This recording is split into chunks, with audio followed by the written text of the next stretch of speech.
The broadcast is now starting. All attendees are in listen-only mode. Hi, welcome everyone to Converting Smart Table Search to the Lookup Element. We are actually just going to jump right in now because we have some individuals already here. So, as you may know, my name's Barrett Wamers, and we have Jonathan Sue here with us as well. He'll be presenting, and I'll be his little sidekick for today's session. And with that, John, I'm going to hand it over to you. Thanks, Barrett, and welcome everybody to this webinar. Appreciate you all joining here. As Barrett mentioned, this webinar is going to be focused on converting your smart table searches into the lookup element. And this topic is actually really important as a broader concept. At Zerion, we were constantly evolving the software with iFormBuilder. And in this case, smart table search is a feature that we've had available for several years. And over that time, we learn a lot from customer use cases, from the feedback we receive. And in the spirit of continual improvement, we ended up building out this new element called the lookup element. And it's really meant to be the spiritual successor to smart table search. We designed it in a way where it was intended to be kind of better in every facet. And so we give customers this opportunity to learn from those lessons over the years and have a more powerful element at their disposal. However, what we found very regularly is that a lot of customers kind of have their smart table search in place, they're comfortable with it, and they don't want to touch it or upgrade from it. And so we felt it was appropriate to do this webinar, provide some education and information about the two different elements, the benefits that you'll have for converting to the lookup element, and then also providing some guidance along that path as well. So for the agenda of this webinar, we're going to first introduce the idea of lookup data, just in case I wanted to kind of start from the beginning and make sure that we're all on the same page in terms of what this feature is and the benefits that it provides to mobile data collection. We will then take a look at smart table search, some of its key features and characteristics, and we'll do the same with the lookup element afterwards. And so from there, we should have a nice comparison between the two. I've also prepared a simple form for us to go through to also demonstrate the differences between the smart table search functionality and the lookup element. And then finally, we have a migration guide prepared for you all to highlight some of the important tips and tricks, best practices that we've identified in terms of taking those older elements with the smart table search and upgrading it to the lookup element so that you can do so in a seamless fashion. So to start things off, what is lookup data? If you are a longtime iFormBuilder customer, you've heard the term lookup data. You've also probably heard smart table search, even local database. These are all terms that we use interchangeably, but essentially what they all mean is that we're going to be using iFormBuilder as a database. And so as a database, we have reference data that is accessible offline. Again, offline data collection is core to the ethos of iFormBuilder. And so what this allows you to do as a field user is download to your mobile device a set of reference data. And from that reference data, you are able to make a selection from it or parse fields out based on the row that you choose or the row that you look up, hence the term lookup data.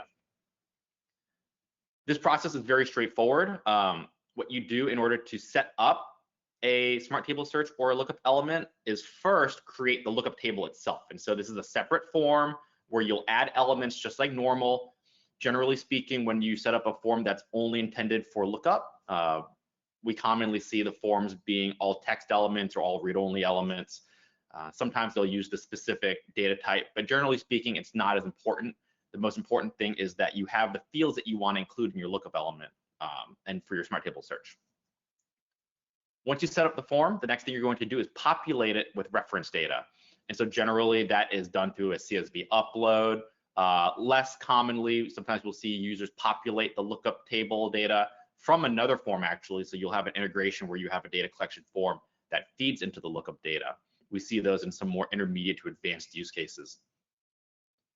And then once you have your lookup table populated with information, it's now time to actually do the setup for your smart table search or your lookup element. And so these are all of the initial steps that you have to do to set these up. Again, I want to go through what this was at a very beginner level to make sure that we're all on the same page. Now, assuming we understand what lookup data is, the purpose it plays, and how you will end up using it on the mobile device, let's take a deeper look into Smart Table Search. So Smart Table Search, as I mentioned, is a long-standing feature of iFormBuilder. It is configured through the text element, which in a lot of ways I like to say kind of shows its age and how it's a bit of a dated feature. It doesn't have its own standalone element. It's an additional configuration through the text element.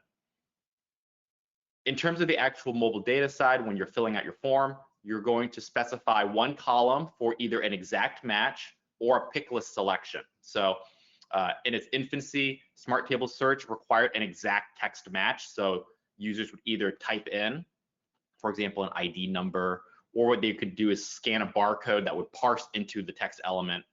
And then the Smart Table Search does an exact match on the lookup data for that value. Assuming one is found, that entire row is now available in the form to parse values into other elements. Over the years, we enhanced Smart Table Search because from feedback from customers, they wanted a more reliable way to choose the correct row. And so now the default behavior Smart Table Search is actually to have a pick list selection. So that column that you select will show as a pick list when you press on the text element. You can either choose manually that way, or again, if you're parsing in from a barcode scan or from another element field, it'll auto select that row and that value. Now, in terms of some of the key limitations for Smart Table Search, there are two that really come to mind and that we see customers run into quite often. The first one is that you're only able to have one reference to a lookup table per form. So what that means is, let's say you have a lookup table for a inventory, a list of products. And in your form, if you need to choose multiple products from that lookup table, Smart Table Search has a limitation where that's not possible. What you would need to do is put that lookup into a subform so that each record is standalone, and then you can make your multiple selections. But if you have, when Smart Table Search 1 and 2 on the same form, as I'll show in a little bit here, there are going to be some limitations with that. Secondly, when it comes to Smart Table Search, we built the sync around Smart Table Search to really be one directional. Any new data on the server, right, that's uploaded to the cloud database is pushed to the mobile device. And any new modifications or any new rows are also pushed to the mobile device. But Smart Table Search's sync protocol does not actually go and clean up data that has been deleted from the server. So that's why I say it's a one-way transmission. If you have outdated records in your Smart Table Search, the best practice has always been to do a clean local database on that user's device and to do a fresh sync so that they download kind of the exact contents of the table. Now, naturally, that can be a time-consuming process. It also tends to be tedious to have to remember when to do that or to have notification. And so those are the two limitations that we've seen on the Smart Table Search side. Moving on to the lookup element. What I have listed here are essentially one-to-one bullets for each of the different characteristics or shortcomings of the Smart Table Search to show how the two overlay. With a lookup element, it is a standalone element, meaning from the form builder, it is its own named element. It has its own configuration settings that are it guides you through. It makes the setup a lot faster, and it also makes it much clearer to read as a form builder looking at your form through the form builder. When you see a text element, you can't tell if it's a Smart Table Search or just a regular text element unless you scroll through the settings. So being standalone, that's really helpful. Additionally, the lookup element has had several dynamic attributes that have been added to it to provide enhanced functionality. These include the ability to sort the lookup data, the ability to filter through the lookup data, and also the ability to show, as the second bullet points out, multiple columns during the display of the selection. One of the other characteristics of Smart Table Search that we've received feedback on where it was a bit of a limitation was because you can only show one column, that column has to be unique for every row. In the case of like an employee table, that now removes the option of having something like first name being the display column because you may have multiple people who have the same first name. What a lot of customers would do to compensate for this is they would add an additional column that was normally a concatenation of multiple fields meant to be the selection column. So it was meant to display a set of data for unique identification. But with the lookup element, because we can show multiple columns, that's not necessary anymore. It makes the selection process a lot easier. It allows the user to kind of review what's inside that table to make sure they're making the proper selection ahead of the selection and then reviewing what's parsed out of it. Third here, this is a direct upgrade from the Smart Table Search. You're allowed to have multiple references to the same lookup table in one form. When I dive into the form structure a little bit more, what you'll see is that Smart Table Search uses the lookup table's name as the initial root of the reference, whereas the lookup element is going to follow the standard structure of form name.element in order to be referenced. And so for that reason, you can have multiple lookup elements on the same page. And then finally, the lookup element does have an improved sync process that's been optimized. In addition to just performing faster than lookup or than Smart Table Search lookup data syncs, it also allows data to be deleted locally as well. So you make sure that you have the appropriate lookup data set that matches the server on the mobile device at any given time. So now that I've gone through what lookup data is, some of the key features of Smart Table Search and some of the key features of the lookup element, I'm going to dive into a little bit of a demonstration to talk through some of the features and give some visuals to it. All right, everyone. So I have my workspace set up here now. I'm going to quickly take you through the workspace overall, and then I'm going to dive into each one of these tabs I have set up a little bit more closely afterwards. So the first tab I have open is the list view, the data view of a form that I've named employee DB. This is going to be my actual lookup data, the first part of what I had described. The second tab here is I have my form builder open, and we have multiple instances of Smart Table Search as well as a lookup element on this form. We'll make this form package available for everybody after the webinar as well, so that you can import this into your own environment, take a look at it, play with it, make some modifications to test out the different functionalities and see how they compare. And then finally, I have a web form open. This is the same form that I showed in the second tab. I did a web form specifically so that I can share this with everyone. And if people want to follow along, they can. So I'm just going to paste the link into the chat real quick. This is also what we call a public link form. So you're able to access this form without login, without any credential. In this case, I set it up without a password, although you could apply a password onto this form if you want. So also another feature that we offer, I found a lot of our customers are unaware that this is a functionality that we've built out and that we provide for our customers. So if this is something you're interested in, also feel free to ask us questions about that as well. So we'll go back to the first tab here, and I want to take a look at the lookup data to start. Now, this is a mock table for employee information. We have 4 fields here. It's a very simple form, very simple lookup data. We start with an employee ID, which is just a unique sequence of numbers, and then first name, last name, and an email. Now, the important thing I wanted to highlight here actually is it's a very small detail, is the name of this form. So I call this employee_DB, and that last part is what I want to emphasize here. If any of you have gone through the Form Builder certification or done any initial training, I know Barrett is a strong advocate, as am I, for having a standard convention of form naming. It's really important in order to keep track of your forms as you build them out and to be able to organize and make sense of the list of forms as it grows. The common ones that you'll see are an _P for a parent or an _C for a child form, meaning a subform. But this is another one that I like to advocate for, using an _DB for lookup data. Again, it's a real quick visual indicator as you scroll through your list of forms to know, oh, this is for lookup data. This is meant to be attached as a Smart Table Search or as a lookup element source. So I just wanted to highlight this for everybody first. Now, the next thing I actually want to do is to go through the web form and fill this out to show some of the differences, and then we'll dive into the actual structure of the form afterwards. So what I have here at the top are 2 Smart Table Searches. This is a primary contact and a secondary contact. And then we have the same thing below for the lookup element, primary contact, secondary contact. For both of these, we're going to be parsing out the person's name and their email address. Going back to my lookup table, the name is actually going to be a combination of first and last name. So we'll be given the full name in that field. In the Smart Table Search, as I mentioned, this is going to display as a pick list selection. So I can just choose a value from here, and you see this all populates. Now, the first thing you may notice is that the information for secondary name and secondary email populated as well, even though I selected this from primary contact. This is an illustration of how you can only have one Smart Table Search on a given form. And when you have multiple Smart Table Searches and you try to set it up where you would reference each one, you'll run into this situation where that one selection applies to all actually.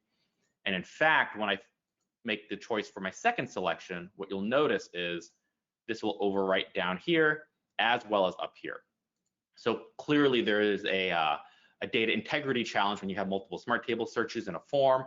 It simply just cannot be done in a way that's reliable. Now, as we move down here to the Smart Table or to the Lookup Element, you'll notice first the interface is different. So I mentioned previously there's a multi-column display here. In fact, we get to choose which columns we want to show. In this scenario, I chose to show the employee ID, the first name, and the last name. So as a data collector, I have a higher probability or a higher reliability that I know I'm selecting the right row. I don't have to do it off of just entering in the right employee ID or choosing the correct employee ID. So I'll make the selection here, and it populates down primary name, primary email, and you'll notice that the information for secondary is left untouched. I'll make my selection down here just as I did up above, and we have two successful lookups from this table. They've parsed properly and they're not in conflict with each other. And so this was just a really brief demonstration of one, the visual differences between the two, right? We have a pick list versus this lookup field. And then also to demonstrate some of the deficiencies that I highlighted. In case anyone in the audience had not run into this before, I wanted to make sure that I provided an example of what I was talking about earlier. So we'll dive into the form definitions a little bit deeper now, but before I do that, Barrett, I wanted to pause as well and ask if there are any questions that any of the audiences have asked, or if there's anything I can clarify. The question was, can lookup data be auto-populated from an online source like Google Sheets? And what is the limit of columns that can be shown? They believe it's 5 and just wanted confirmation with that. Yeah, so I'll answer the easy part of the question first. It is 5. You can choose up to 5 columns to display for this this multi-column display here. So you can choose 1, you can choose 2, 3, 4, up to 5.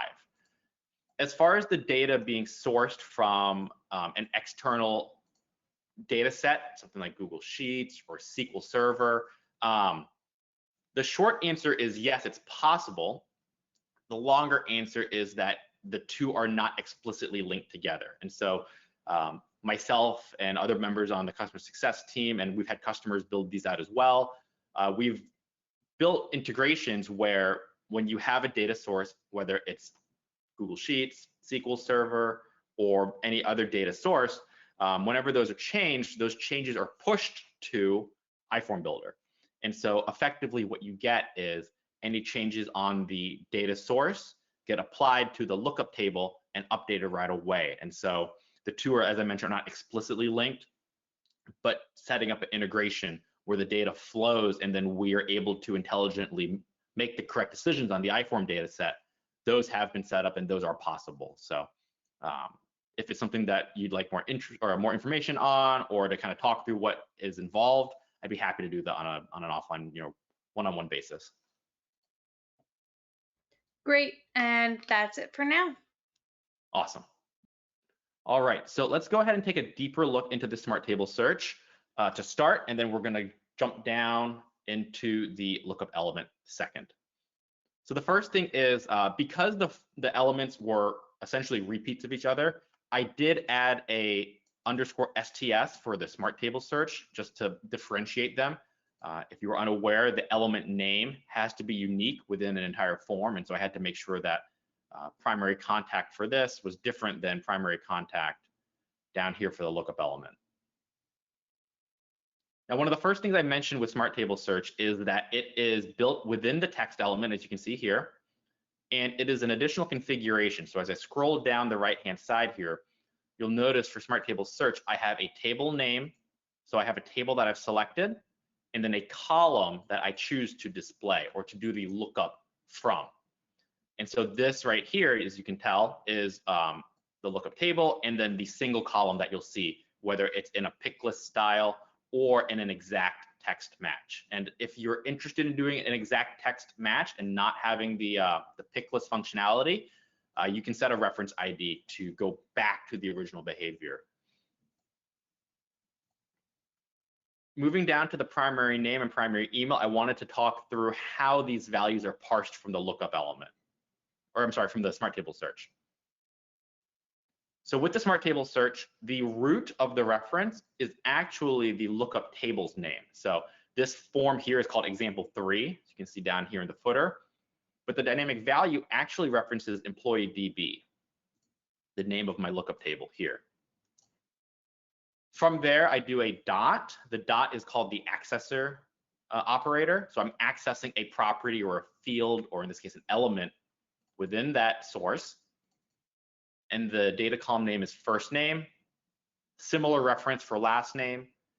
And then this right here, this plus sign is called a concatenation. I like to think of it as just glue. We're taking this value and we're gluing it together with an empty string. So just or not an empty string, a non-breaking space. So one space, and we glue that together with the last name. And so that's how you get up here, the first name, and then the space, and then the last, and then the last name at the end. Primary email is going to be similar, smart table search, lookup data table name, and then the field name, email. And because we're referencing the data table itself, as we scroll down here for the secondary name and email, the references are essentially identical.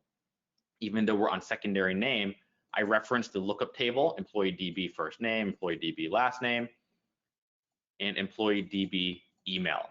And that is why we run into this overriding issue, because when I make a selection here, what I'm doing is taking this row that matches this field, and that row is now my value inside of element DB that has been selected. And so all of these references are going to update.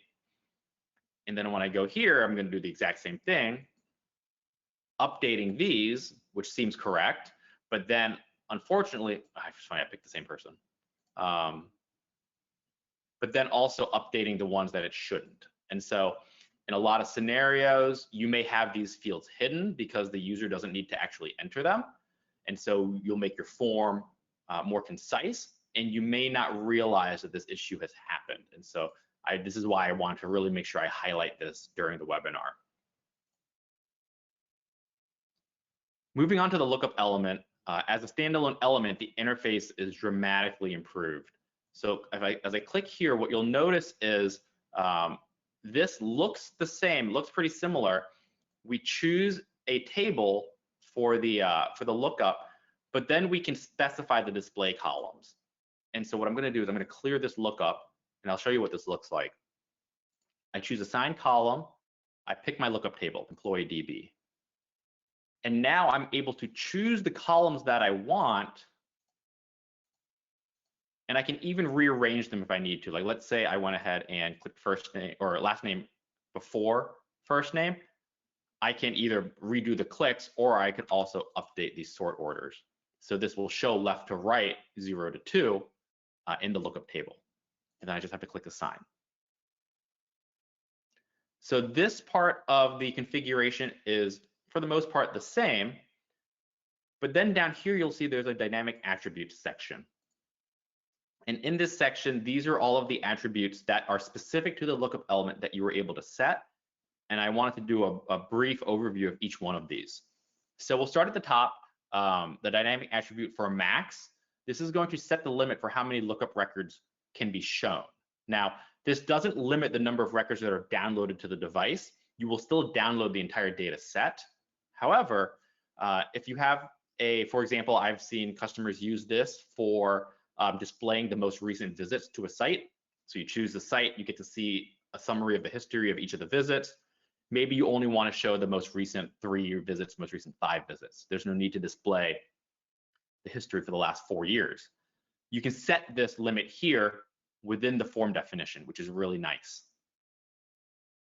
This read-only dynamic attribute is a simple toggle on-off. And if this is toggled on and this is set, then what happens is the lookup element cannot have a selection made from it. And so what you essentially can only do is read or view the data. And one other thing I didn't show in the lookup element was you'll see there's this inspect icon here. And if I clicked on this, or I hover, actually on web forms I hover, you can see more information about the record through here. So sometimes these columns are a little bit too narrow for all the information, but you can use this to view additional data to get a whole look at the record. Going back to the idea of being able to view the history, there may not be an actual selection that you need to make. The lookup element is only there for the purpose of reviewing the old data. And so you can set this read-only attribute so the user doesn't have to make an actual selection in the lookup element. Now, admittedly, those two, in my experience, have been the lesser used of the dynamic attributes. These three are really the most important ones and the ones that I see most heavily used. Filter is a really, really powerful difference between Smart Table Search and the lookup element. With the lookup element, you are able to filter from your lookup data based on other values, generally speaking, in your form. So for example, if I do a filter here, I may be able to filter by anyone who has a first name equal to, what's someone's first name here? We can do this one. Okay, using this value.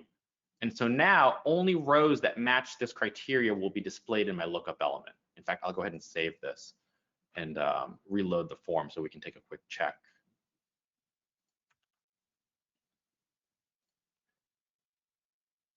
Now, while that's loading, I did want to go through some of the other filter options here. You can like group filters, right? You can use and or logic.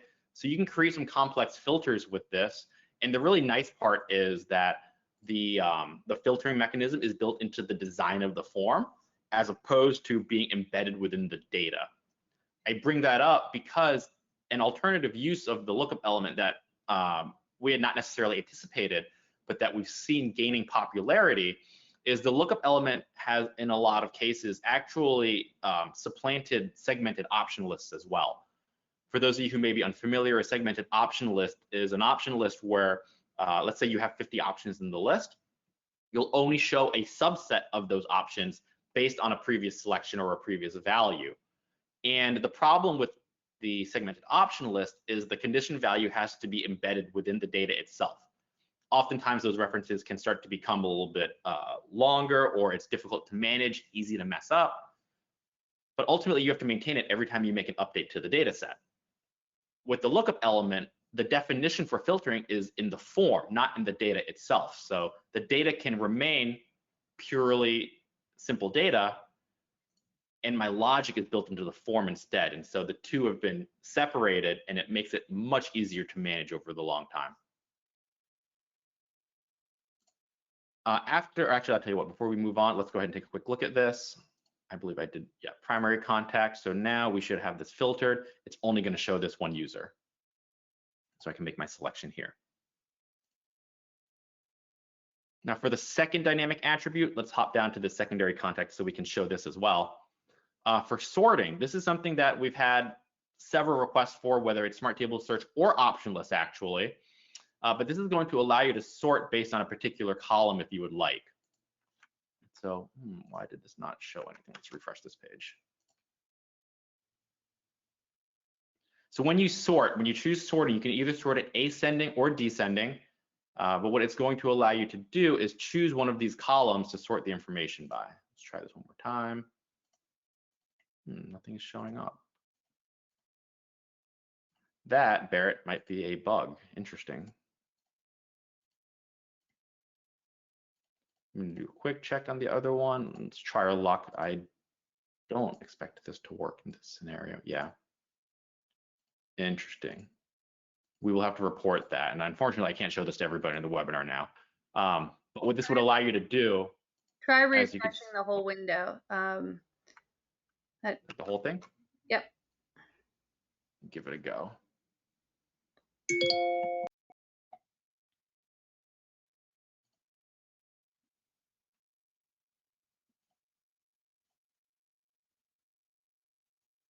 Still nothing. And this worked yesterday when I tried. I was preparing. Yeah. Of course this happens.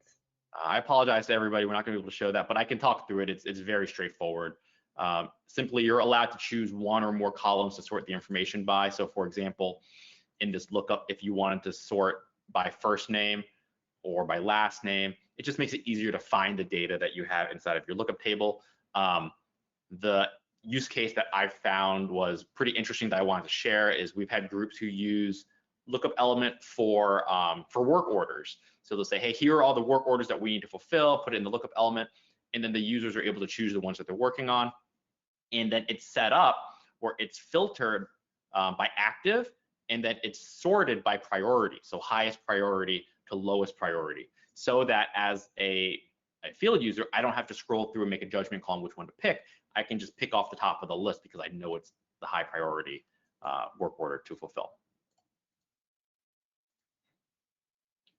All right, and then the last attribute I wanted to talk through here was this auto select attribute. So this is one of the features that really made Smart Table Search very powerful, was the ability to auto populate.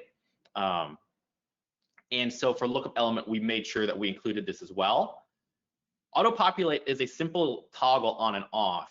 And when enabled, as you can see here in this text, when there's only one row that is eligible to be selected in the Lookup Element, when this attribute is enabled, the Lookup Element will make the decision that this must be the row that the user wants, and so it auto populates. And so going back to this example here with our filter, like we have it filtered by this person's first name. Let's set the auto select on as well. I'm going to save this and we'll refresh. And what you should see when we load the form is it will be there immediately instead of having to make the selection. So we'll give this one a try real quick.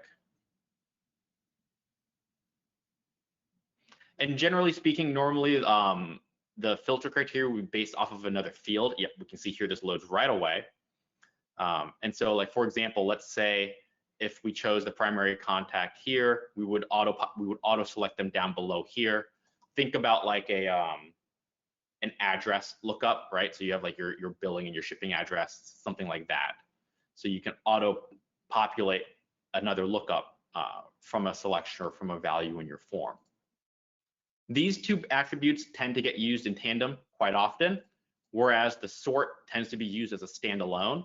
But I wanted to, again, give a brief overview of these different dynamic attributes because in my opinion, this is where a lot of the value from Lookup Element is over your Smart Table Search. Now, the last thing I have for everybody to show are the dynamic value Smart Control references. So it's been a minute, so I want to go back to the Smart Table Search first. And just as a reminder, these references, or actually what I'll do is use the email because it's simpler, are based off of the lookup data table name, employee DB email, which is why you have the scenario where you can't have multiple on the same form. With the lookup element, the reference follows the normal structure of form name, example 3, dot, in this case, secondary contact lookup is the name of my lookup element. So I use the element name as the reference. And then finally the field. So the last part is the same as the Smart Table Search. And what this allows us to do is have a difference between the secondary lookup, because I have this element name, and my primary lookup, because it's naturally going to have the reference to that element. And so because we separate these, you can now have as many lookup elements on one form as you'd like.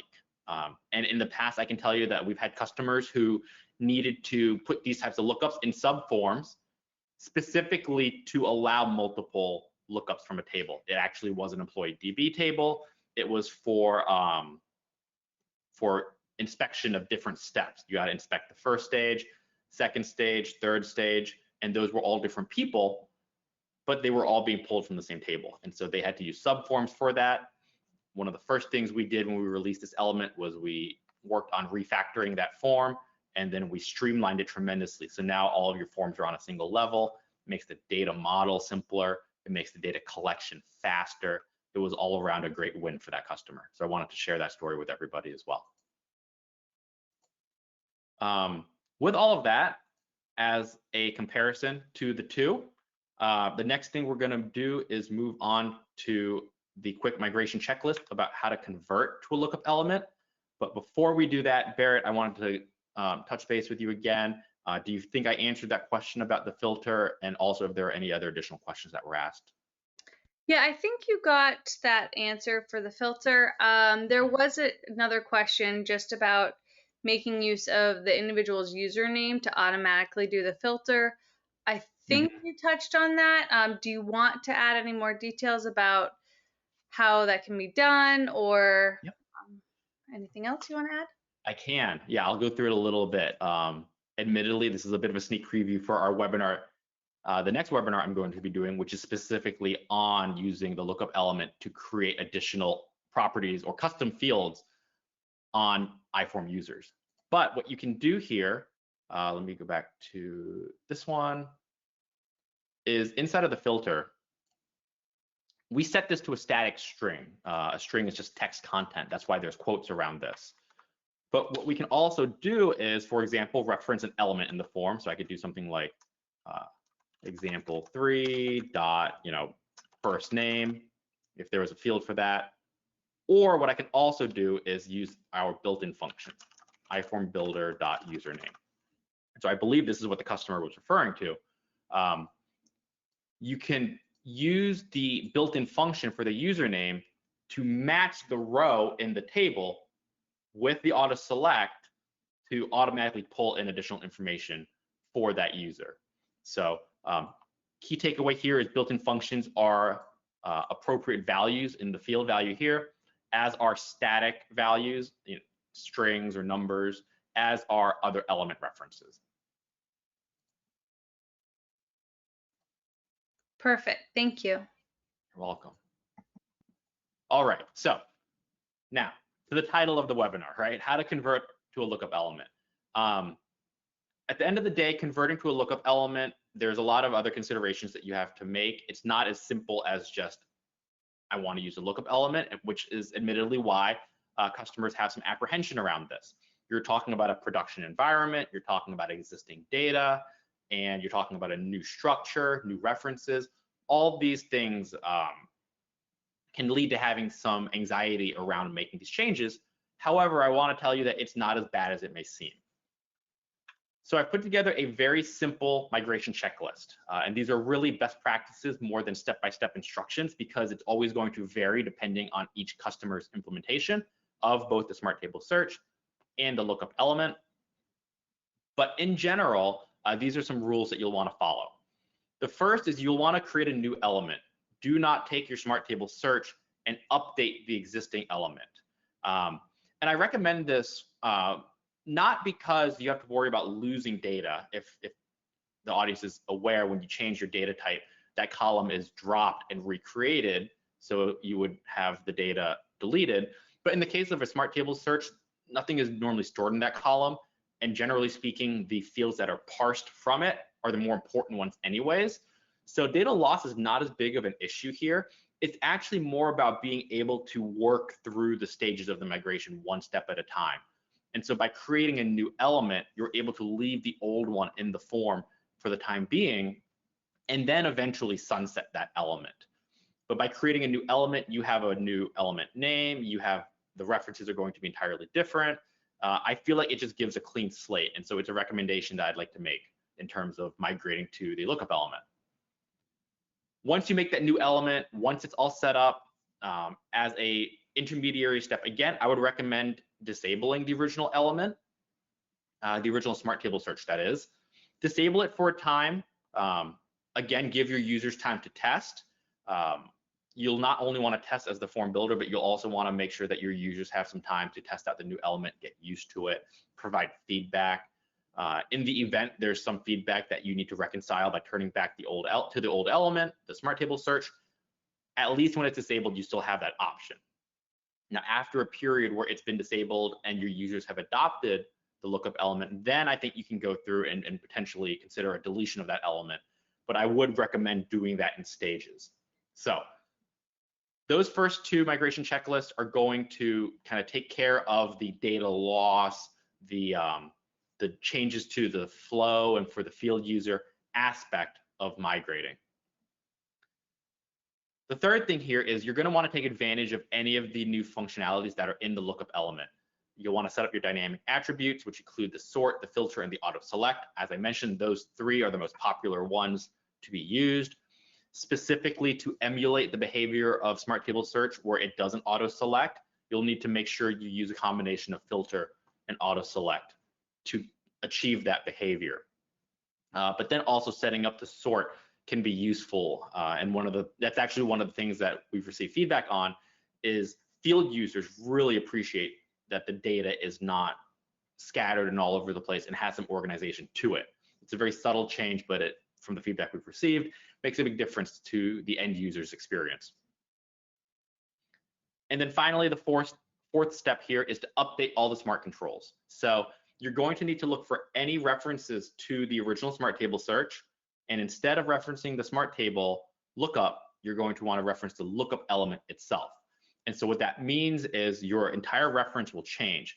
You'll want to use the full form path, and then you'll want to use the element name, and then the field that you're parsing from the actual lookup data itself.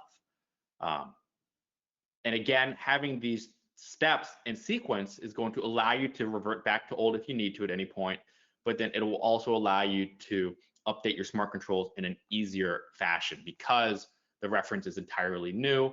You don't have to worry about the copy paste and changing a part of it. Your entire reference will have to be updated eventually. And so it's very simple. It's form name dot element name dot lookup field. And going through these 4 steps, I mean, this is what I do on a daily basis anytime I work with customers who have Smart Table Searches. And even if you don't have a Smart Table Search and you just want to implement the lookup element, those bottom 2 steps are critical in terms of making sure that you set up the element properly, and then you take full advantage of it, parsing out the data correctly and successfully. So with everything being presented, I've kind of come to the end of what I have prepared for the audience today. Barrett, I do know that we have a final poll. So if we want to present this, and then we can also field any final questions that the customers may have or the audience may have. And then I know you have some announcements lined up for everybody as well to close things out. Yep. Just very quickly, if everyone could respond to this poll, just as far as how large your lookup data sets are. What I'm seeing so far from these responses is that most people are looking at either 1,000 to 10,000 data sets or even up to 10,000 plus. So we're definitely on the larger side of the lookup data that is being used, which is interesting. So I do agree. That is interesting. And that actually kind of reaffirms some of the initial discussions we had around designing the lookup element, because that was the feedback that we received from customers, was that these lookup sets are larger than they may have originally started out as. I know that some initial use cases we were looking at maybe in like the 1,000 range, maybe 5,000, but we hadn't really considered hey, I have 50,000 records in my lookup table. What am I going to do with this? It really messes up my sync times, and going through all of the information is difficult to manage. But hearing that some customers have those data sizes, I again want to reinforce the lookup element is a really great option for that. And a little bit of a follow-up question that just came in, John, is there a way to quickly search where Smart Table Searches are being used in their forms, or will it have to be a manual process of going through form by form? Yeah, so I have 2 answers for that. The first one is, and I can actually show this after we close the poll, Barrett, in the form builder, because this is, again, the process that I go through. So generally speaking, I use this view for the webinar to walk through the form, but I actually do most of my work in this table view. And so one of the things that you can do is choose the Smart Table Search column, and even if you want to choose the search column. And this is a really quick way to find the instances of a Smart Table Search within a single form. Now, I know that doesn't give you visibility across all your forms. This is just for a single form, but this is something that I do pretty frequently. As far as looking across all of your forms, I've used the API in the past to query all the forms and look for any values in the Smart Table Search field to return the forms that have a Smart Table Search in them. Again, it kind of depends on the implementation of the individual customers, and so it's something that I can work through with a customer offline after the webinar at another time. But like I said, I've built kind of these small scripts to help assist using the API to do some of those more time-consuming manual tasks. Okay. Were there any other questions, Barrett? No, I did want to follow up on the one about trying to find a quick way. Would you mind showing how you can do like the form dependencies to show like if That's you a great call. database form and then showing that way. And that's where the extension really comes in handy again too. Yeah, no, you're 100% correct. So what I'm going to do here is instead of looking at the form that's using the Smart Table, I'm going to go to the actual data table itself. And in the upper right corner, we have all these different configurations, and one of them here will show dependencies of the form. And when you click on this, this will show you where it's being used. Yeah, this is actually probably your fastest way to do so, Barrett. You'd have to do this for each lookup form, right? But this gives you a very quick snapshot. So you can see here, it's used in this form example 4 times, right? Which as we went through the webinar, we know is true. Primary contact STS, contact lookup, secondary contact STS, secondary contact lookup. Thank you for that, Barrett. Thanks for the reminder.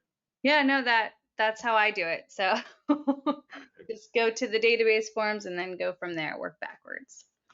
That's awesome. So that's it for the questions right now. If there are any more questions, everyone please just keep sending them in and we can answer them. I'm going to do a few announcements here, as John mentioned. The first one is for our upcoming event. It is a live in-person event, and it is happening in Herndon, Virginia. It is Zerion Reimagined. We're going to have on-site workshops as well as FormBuilder certification. We would love for everyone to attend. We do have an early bird special as far as pricing goes, where if you sign up before August 1st, you get $100 off your ticket. So please, please, please look at attending, mark it on your calendars. It is really a wonderful way to get to know our team a little bit better, and also a great way just to share with what you're working on and learn more about the software. We do have one more event that's coming up, and or a few more events with our webinars. So on August 9th, we have our Form Building 101. If you just want a refresher course, or if you have someone on your team who is brand new to form building, I highly suggest that they attend that session. On August 30th, we have how to add custom fields to users. As John mentioned, he kind of talked about it a little bit today with the lookup, but he'll go a lot deeper and share a lot more information on that. On September 20th, we have Form Building 102, which will build off of that 101 and go in a little bit more detail and start talking about smart control statements and how to get started with those.